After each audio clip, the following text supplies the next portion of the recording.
Réunion Island is on its highest alert as a potentially devastating cyclone is sweeping over the French territory. Violent winds and heavy precipitation with big waves hit the island on Sunday afternoon and have continued to grow as the cyclone reaches its peak on Monday. The cyclone is arriving on the island. We're heading for the hard stuff. The wall of the eye of the cyclone is arriving on the northwest of Réunion Island, and we can really feel the first impacts. Here in Saint-Denis, where I am, it's mostly wind gusts superior to 130 or 150 kilometers per hour. Meteo-France has already said about 160 kilometers per hour and are speaking of winds that will exceed 200 kilometers per hour.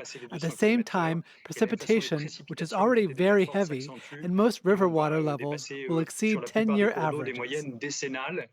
Authorities have suspended flight operations and raised the alert level to violet, indicating imminent danger. They have urged islanders to stock up on essentials like food and water, putting the 870,000 residents on strict lockdown.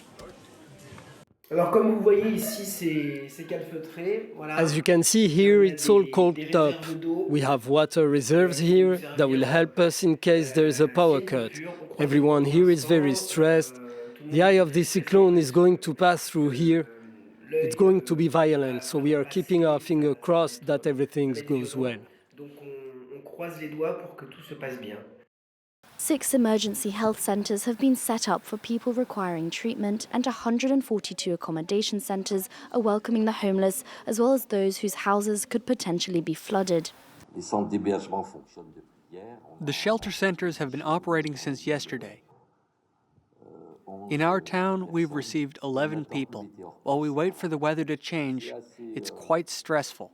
The last major cyclone to hit the island was in 2014, but authorities say this time could bring the same destruction as Cyclone Feringa in 1989, which ravaged thousands of homes and brought record-breaking rainfall.